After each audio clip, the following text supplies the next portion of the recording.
अभिवादये, अहमस्मि गवीश द्विवेदी। अत्र भवतां स्वागतम् एतस्मिन् डीडी न्यूज़ वार्ता प्रसारणे। आदौ प्रमुखवार्ताः।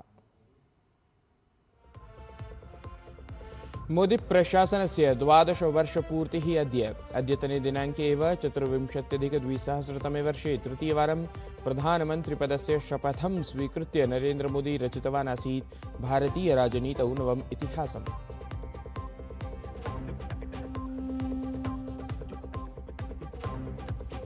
अद्य संयोजितः स्यात् देशस्य सीमप्रबन्धनस्य आङ्किकीयरूपान्तरणे नूतनः अध्यायः। केन्द्रीय गृह सहकारिता मन्त्री अमित शाहः कुर्यात् land port management system इत्येतस्याः प्रणाल्याः शुभारम्भम्।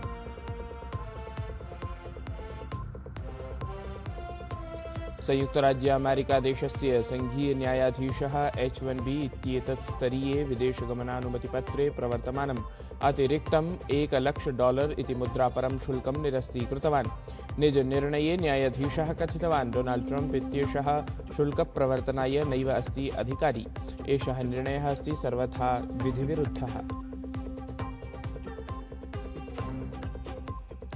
Iran Israel देशाभ्यां निरुद्धानि आक्रमणानि। Trump इत्येतस्य निवेदनानन्तरं पक्षद्वयेन स्वीकृतः निर्णयः। तावत् तेहरान नगरस्य इमाम खुमैनी इत्येतस्मात् विमानपत्तनात् पुनः प्रारब्धं विमानोड्डयनम्।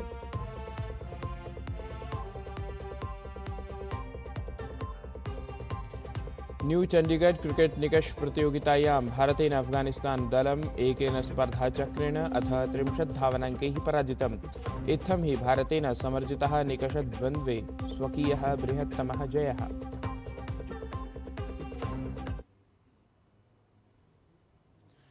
अद्य मोदी प्रशासनस्य कार्यकालस्य 12 वर्षपूर्तिः अस्ति। अद्यतने दिनाङ्के एव 2024 वर्षे तृतीयं वारं प्रधानमन्त्रिपदाय शपथं स्वीकृत्य प्रधानमन्त्री नरेन्द्रमोदी भारतीयराजनीतौ नूतनम् इतिहासं रचितवान् आसीत्। अनुक्रमं तृतीयं वारं जनतान्त्रिकसंयुत्या शासनं समर्पितवती अथ मोदी प्रशासनस्य नेतृत्वे विकसितभारतस्य सङ्कल्पं पूरयितुं विश्वासं प्रकटितवती।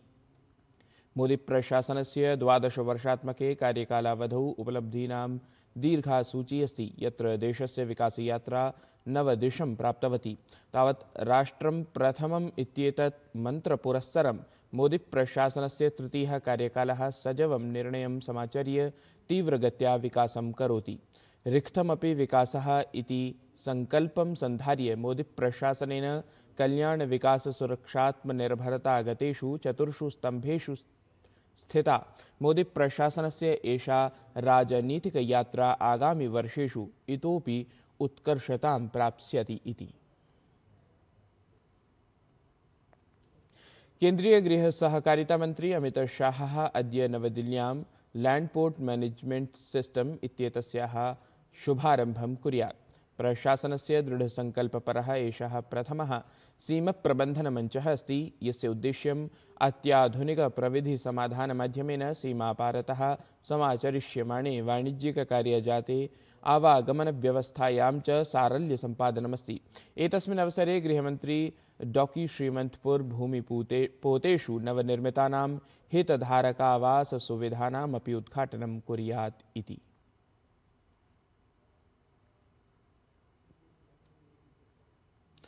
राष्ट्रपति भवने आयोजिते रक्षालङ्करण समारोहे देशस्य भटेभ्यः वीरता सम्माननं प्रदत्तं गतम्। राष्ट्रपतिपदासीना द्रौपदी मुर्मुवर्या रक्षालङ्करण समारोहे वीरता पुरस्कारान् प्रदत्तवती। दायित्वनिभालनावधौ असाधारणवीरतायै विशिष्टसेवार्थं च फ्लाइट लेफ्टिनेंट अर्शवीर सिंह ठाकुरः वीरचक्रेण सम्मानितः जातः। लेफ्टिनेंट कमांडर पदासीने दिलना के रूपा ए इत्येते सागरपरिक्रमाभियानावधौ साहस सामुद्रिककौशल सहन शक्तीनां प्रदर्शनार्थं शौर्यचक्रेण सम्मानिते जाते। अरुणाचलप्रदेशस्य सीमवर्तिनि क्षेत्रे सैन्याभियानावधौ असाधारणवीरता प्रदर्शनार्थं मेजर पदासीनः आदित्यप्रताप सिंहः शौर्यचक्रेण सम्मानितः जातः। छत्तीसगढ़ राज्यस्य नक्सल विरोध्यभियाने पराक्रम प्रदर्शनार्थं इंस्पेक्टर लक्ष्मण केवट इंस्पेक्टर रामेश्वर प्रसाद देशमुख इत्येतौ शौर्यचक्रेण सम्मानितौ जातौ। सिख रेजिमेंट इत्येतस्य 19तमस्य बटालियन इति समूहविशेषस्य लेफ्टिनेंट कर्नल नितेश भारती शुक्लः अपि शौर्यचक्रेण सम्मानितः अभवत्। राष्ट्रपतिभवने एतस्मिन् अवसरे प्रधानमंत्री नरेंद्र मोदी, उपराष्ट्रपतिः CP राधाकृष्णन् वर्यः, रक्षामंत्री राजनाथसिंहः, अन्ये च गणमान्याः सैन्याधिकारिणः च उपस्थिताः आसन्। समारोहस्य अवधौ आहत्य 51 वीरतापुरस्काराः प्रदत्तं गताः, येषु 28 शौर्यचक्राणि, 12 वीरचक्राणि, 5 कीर्तिचक्राणि च सम्मिलितानि सन्ति। एतेषु एव शौर्यचक्रमेकं, वीरचक्रत्रयं, कीर्तिचक्रद्वयं च मरणानन्तरं प्रदत्तं गतानि इति। मोदी प्रशासनस्य 12 वर्षपूर्तिमालक्ष्य केन्द्रीयमन्त्री अश्विनी वैष्णवः DD न्यूज़ वाहिन्या सह पॉडकास्ट इत्येतस्मिन् संवादपरे प्रभागे भारत रिलोडेड इत्याख्ये विषये अनेकानि प्रकरणानि चर्चितवान्। असौ प्रधानमन्त्रिणः मोदिनः नेतृत्वं भृशं प्रशस्तवान्। सहैव उक्तवान् यत् विगतेषु 12 वर्षेषु प्रधानमन्त्रिणा मोदिना देशस्य अर्थव्यवस्थायै अत्यन्तं दृढप्रकल्पाः सङ्कल्पिताः इति।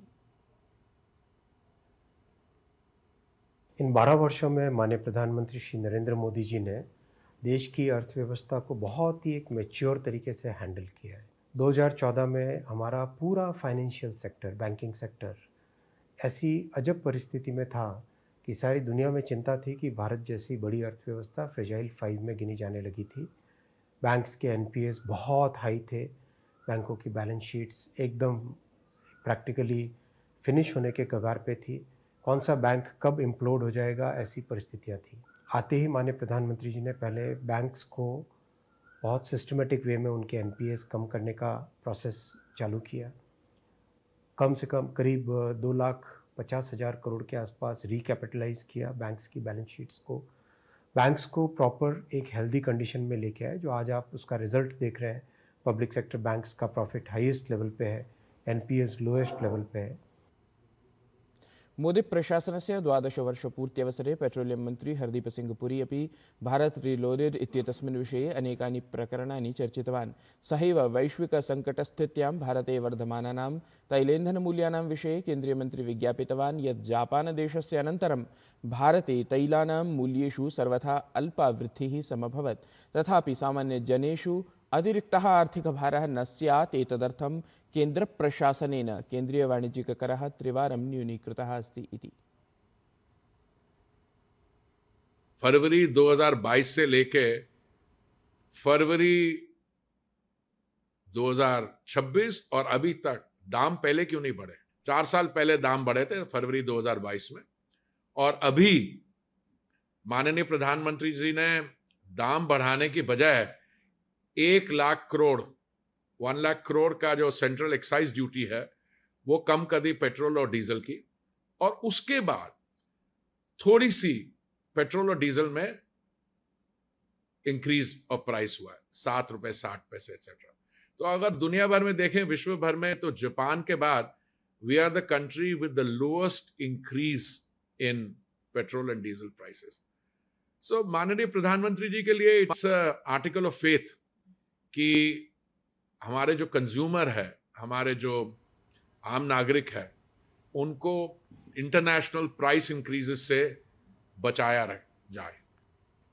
नवदिल्ली स्थिते कॉन्स्टिट्यूशन क्लब इत्यत्र इंडी इति संयुत्याः उपवेशने अनेकानि विपक्षिदलानि सम्मिलितानि जातानि।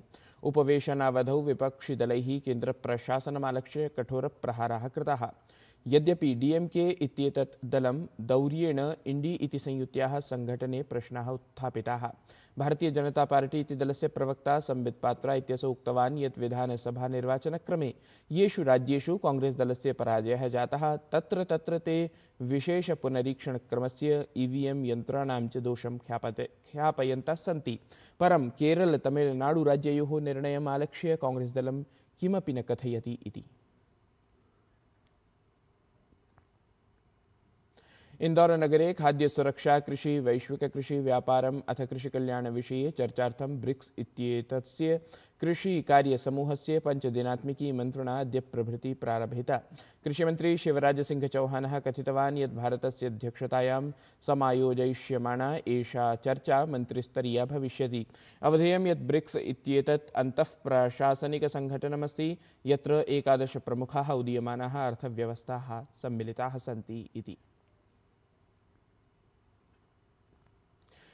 पश्चिमबङ्गालराज्ये नेतुः प्रतिपक्षपदम् अभिलक्ष्य विवादः निरन्तरं वर्धमानः अस्ति। तावत् विधानसभायां ऋतव्रतबन्दोपाध्यायवर्याय नेतृप्रतिपक्षपदप्रदानं विरुध्य तृणमूल कांग्रेस इत्येतस्य दलस्य वरिष्ठः विधायकः शोभनदेव चट्टोपाध्यायः कल्कत्तोच्चन्यायालयं गतवान्। तावत् एतस्मिन् प्रकरणे उच्चन्यायालये जून् मासस्य 11 दिनाङ्के वादश्रवणं समाचरिष्यते इति। ईरान इस्राएल देशाभ्याम् आक्रमणस्य निरोधनाय निर्णयः स्वीकृतः अस्ति। ट्रम्प इत्येतस्य निवेदनानन्तरं पक्षद्वयेन उक्तः निर्णयः स्वीकृतः। एतदनुसारं साम्प्रतं तेहरान नगरस्य इमाम खुमैनी इत्येतस्मात् विमानपत्तनात् विमानोड्डयनसेवा पुनः प्रारब्धा जायेत।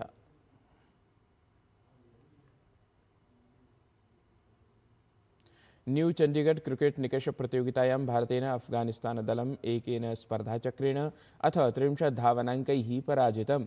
इत्थं प्रतियोगितायाः निकषद्वये भारतेन स्वीयः बृहत्तमः जयः समर्जितः। एतस्यां प्रतियोगितायां स्वीयक्रीडाजीवनस्य समारम्भं कुर्वन् भारतीयः कन्दुकक्षेपकः मानवसोथारः अद्भुतं प्रदर्शनं कृतवान् इति विशेषः। एतत् हि वार्तासंस्करणम् अधुना सम्पद्यते। अभिनवाभिः वार्ताभिः सह पुनः उपस्थास्यामः। तावन्मङ्गलं भूयात्।